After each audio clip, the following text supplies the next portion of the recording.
And hopefully we are live. I think I say that every time I do this because OBS is one of those things that it's an intangible. Oh, my cat wants to be interviewed, not Skep Talk. Anyhow,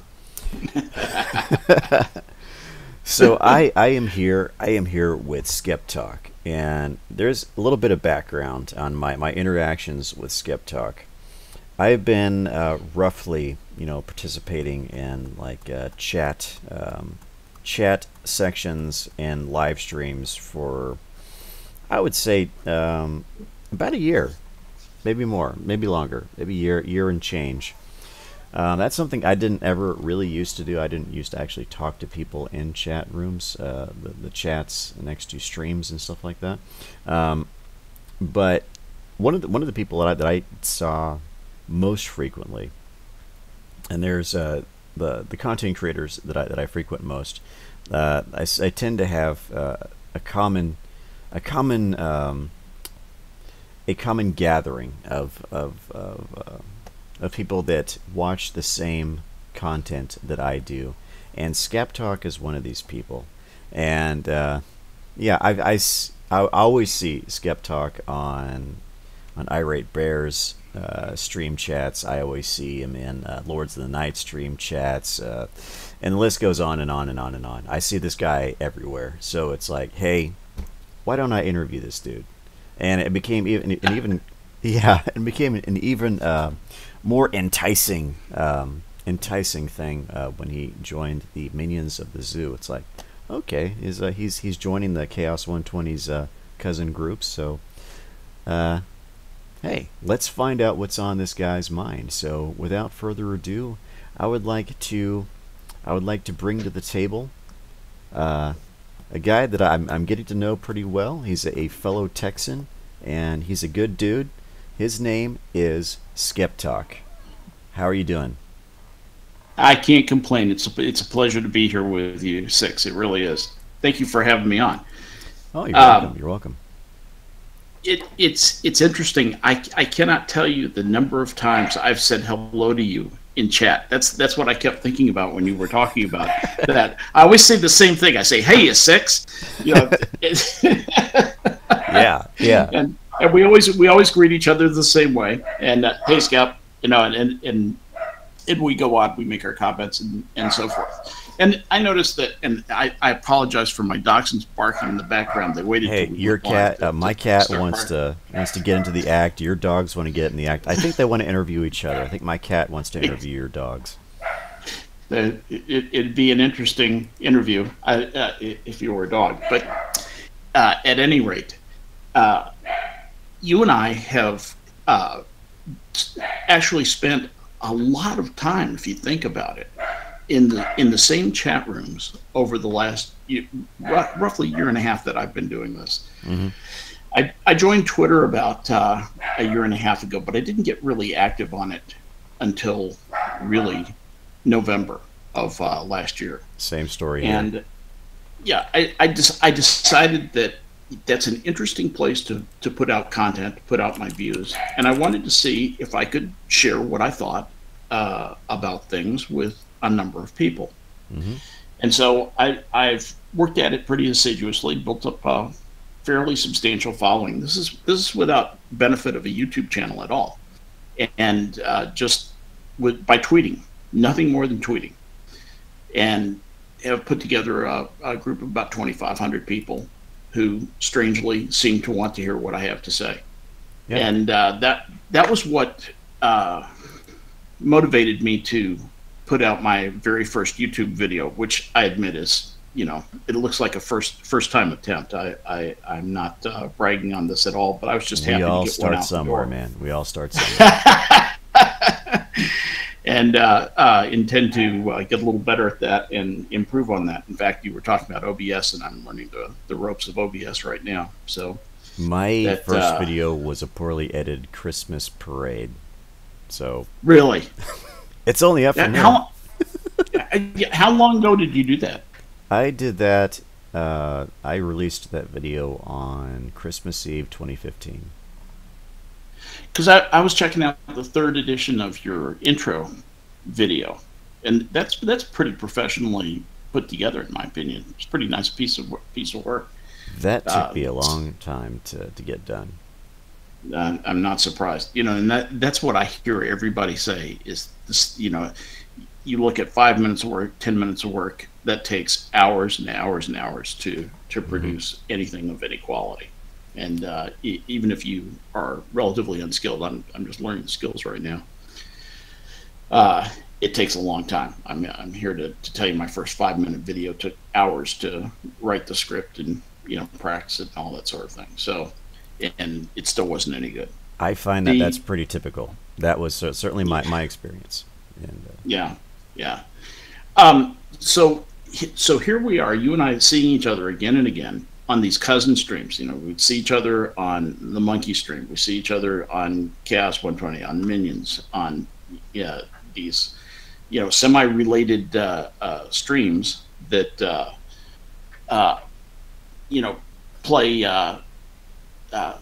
play off of each other. Not play off each other, but frequently you see somebody from Chaos120 on Minions, or you see somebody from Minions on Chaos120. Occasionally there's you see somebody overlap, from Minions, yeah. Right, Chaos120 on the Lords of the Night. And it's really kind of a fun way to communicate and get other points of view about the issues of the day. People ask me, well, what do you talk about? I was telling my children actually about the Lords of the Night stream. What do you talk about? And I say, well, some of it's silly, but some of it's political and cultural commentary. It's the news of the day. We have a section that's kind of weird news, and we go into things that make us laugh or make us groan, or just the interesting things. And it's just the things that people would normally talk about.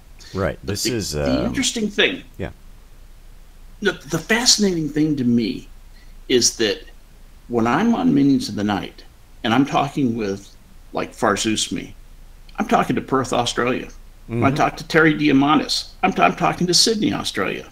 Yeah. When I talk with Irate Bear or somebody, I'm talking to England, any number of people in England. Mm-hmm. It's and they're all linked together all during that time. I have a number of followers. I have a lot of followers from Israel because I have some pretty strong views about Israel and Palestine, and I put them out there. Yeah, I've always wanted to. What was that guy's name? He had that saw blade avatar. What the hell? Skeptor. Skeptor. I've been cousin Skep. I've been wanting to talk to that guy for months and months and months and months and months and months. He's brilliant. If you want, I'll put in a word for you. Okay. He contacted me one time and he said, "What do you mean stealing my name?"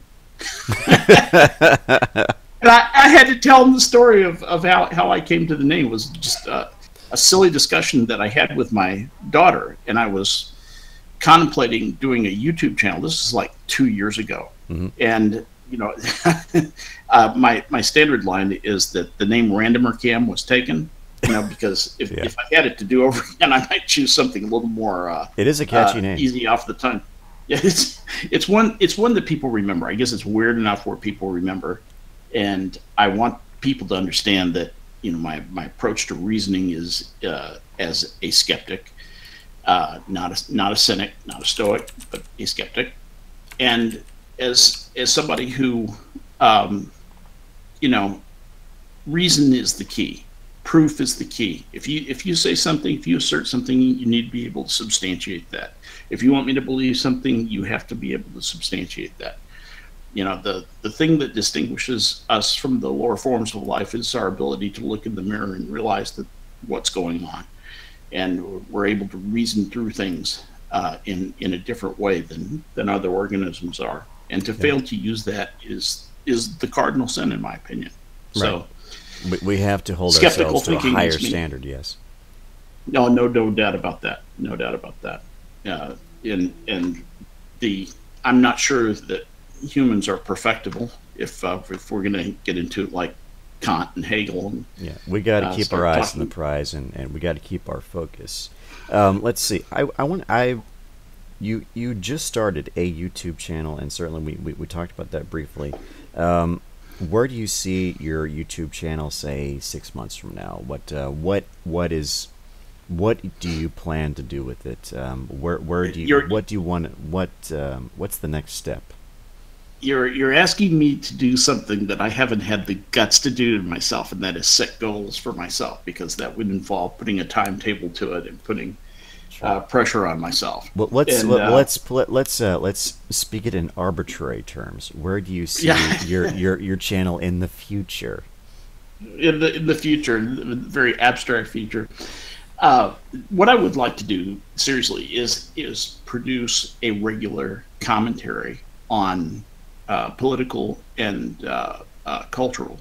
It will be political and cultural commentary. My background, my training is academically as an anthropologist. It's my undergraduate degree. When I graduated from Northwestern University with an anthropology degree and a minor in chemistry, I realized that I could work at a bank as a clerk, or maybe a lab as a lab assistant. So I walked down the street and enlisted in the Navy, and had them send me through their program. First, you have to learn to be an officer and drive ships and that sort of thing. So you have to master officer candidate school. But when I graduated from officer candidate school, they had some additional schooling, 6-month school, that was, they called it the equivalent of the first year of a Harvard MBA. In fact, it used to be taught at Harvard. It had moved to Athens, Georgia by the time I got to Supply Corps School. But so I took that and was commissioned an officer in the U.S. Navy Supply Corps, which is a staff officer in the Navy. So it's more of a specialty. You first qualify as a regular line officer, ship driver, and then you go to 6 months of school, additional school, to learn finance, accounting, procurement, all that kind of stuff. And then I followed that up with an MBA after being I was a stockbroker with Merrill Lynch for 3 years to earn enough money so I could afford to go back to school. And with that and the GI Bill, I picked up an MBA from SMU in a long time ago. We'll just put it that way. I don't necessarily need to tell everybody how old. I'm pretty old. But make a long story short, I had, by the time I graduated with the MBA, I had not had a date or gone to a movie in 2 years. I was single at the time, and had been putting together computers for a hobby, and then later for a pay, and actually started a small business that way. And the small business was very good to me, and eventually a large company gave me an offer I couldn't refuse, and I quit out of the small business and went into IT professionally, and eventually became a principal consultant with Lucent Technologies, and later Avaya Communication, and some other smaller software companies. So that's kind of the veteran mountain man should get together and just. I think you guys would get along. You guys followed some fairly similar paths. Really? Yeah. Really? He's a veteran who probably wound up in IT, something like that? Yeah. Interesting. I would like to meet him. I'll have to make a point of that. Well, his Chaos120 streams are on Tuesday nights. Anytime you're free on Tuesday nights. Yeah, I follow him. I see him sometimes. He doesn't tweet that much, though. At least not that I've seen. He's not a big Twitter guy, I don't think. Yeah. But I'll catch up with him on Tuesday. Tuesday night. Tuesday night. So I got a question. Yeah. Among all the people that you've followed over the last year and a half, 2 years on YouTube, who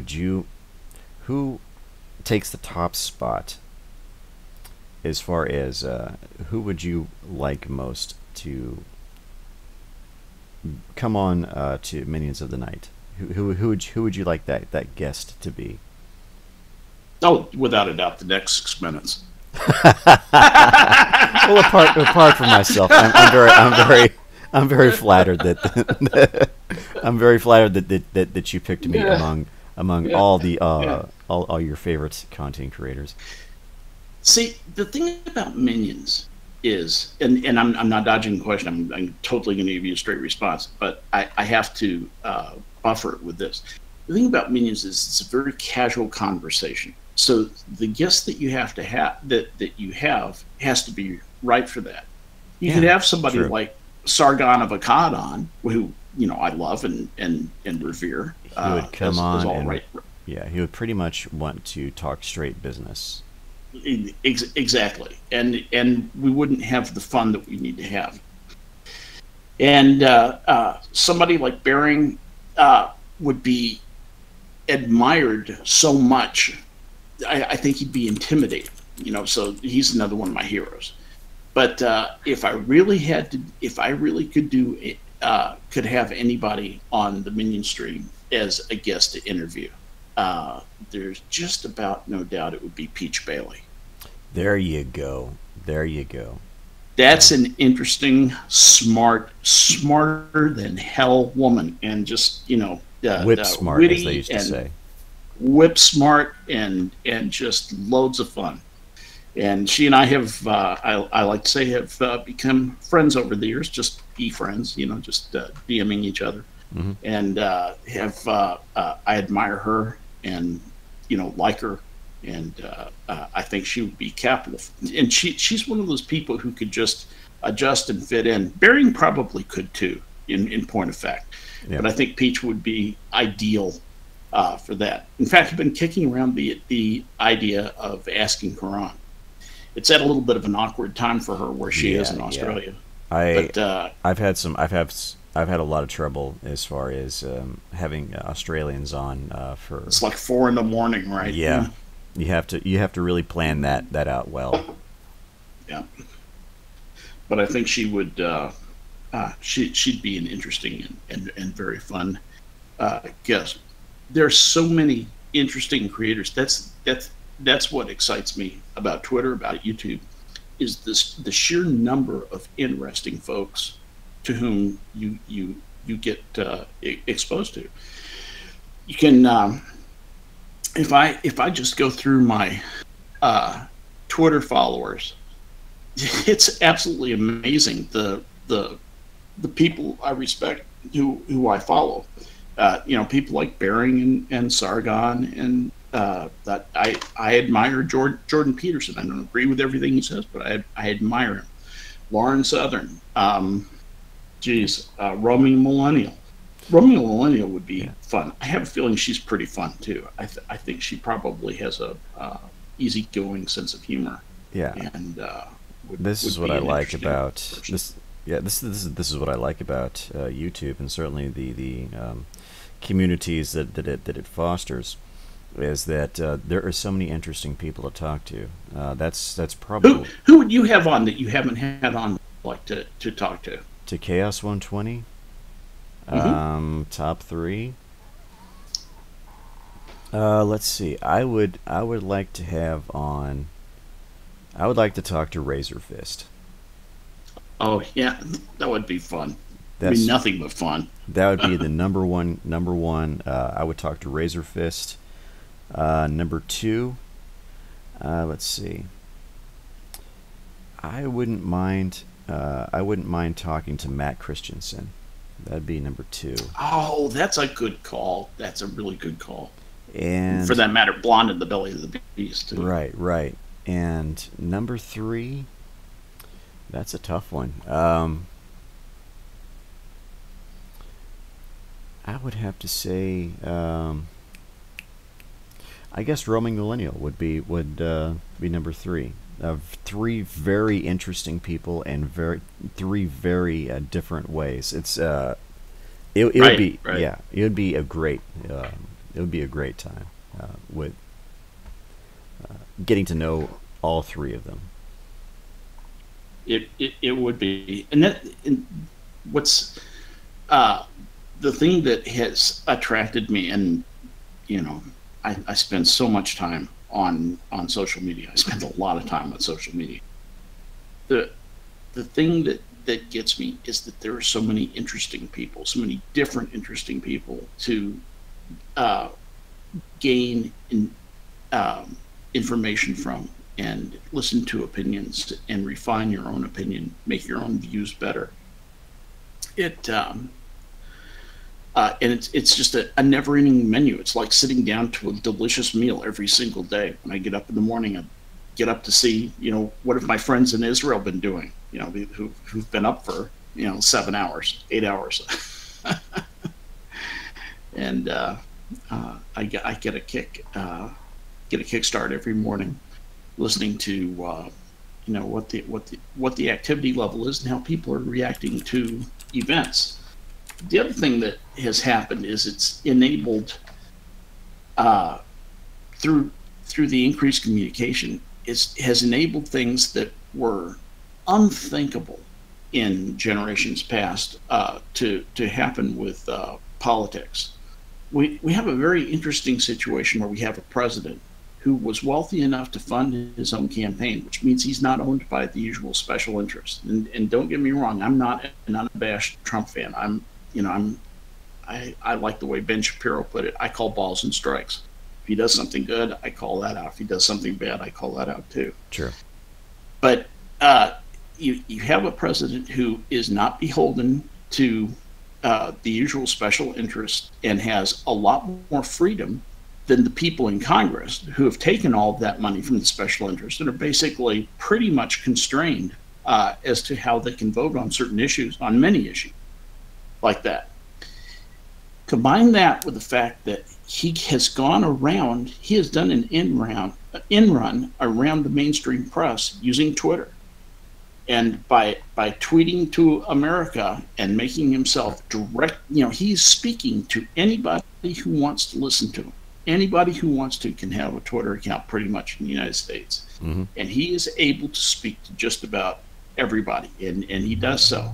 Now he kind of get the president warts and all, and he has some warts, but you also get a feeling of real genuineness that honestly the last couple of presidents I never got that feeling from. In fact, it's possible I've never really had a feeling of genuineness from any of them. Because I think even someone like Bill Clinton, these were not people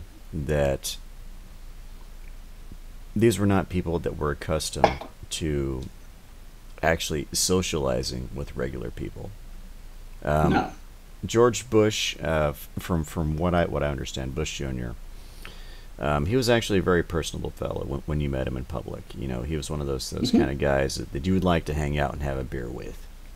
Absolutely. Even so, this was not somebody that I believe had the experience with opening himself up to a as wide a range of regular people as Donald Trump has in his 45-year career in business. This is a man that has been on the ground level. He's been at every level of his own businesses, and certainly in interacting with other people at so many different levels. This is a guy that has been out there and has interacted with as wide a range of people as I think about any president that we've ever had. So that's true. That's absolutely true. And that's an important thing. A Mm-hmm. president must be able to see eye to eye, and certainly interact with people on their own levels, whatever that level may be. And that's certainly him being a businessman, the person who has erected buildings and dealt with contractors, dealt with real regular blue collar people on a daily basis for decades. Yep. That is that's a different training ground than about anybody that preceded him. No, he is a very very interesting mix of, he's half project manager and half salesman, and he's good at both things. Mm-hmm. As president, you have to sell things, to the American people, and he gets his message out there. He it, sometimes is not the most charismatic salesman, but he always you always get the feeling that he is speaking his mind. Right. And that's a very rare thing for a chief executive of this country to have is the ability to project out into the people he speaks to that this is what I really believe. I believe this with all my heart. And you get that feeling when in his tweets, even when they seem a little bit unsophisticated, you go, I could see that. So Cam was asking, not even Carter? No, especially not Jimmy Carter. I think Jimmy Carter, he came into it more of it after he was president, when he started when he started working with the Habitats for Humanity and stuff like that. Oh yeah, absolutely. He's shown with that.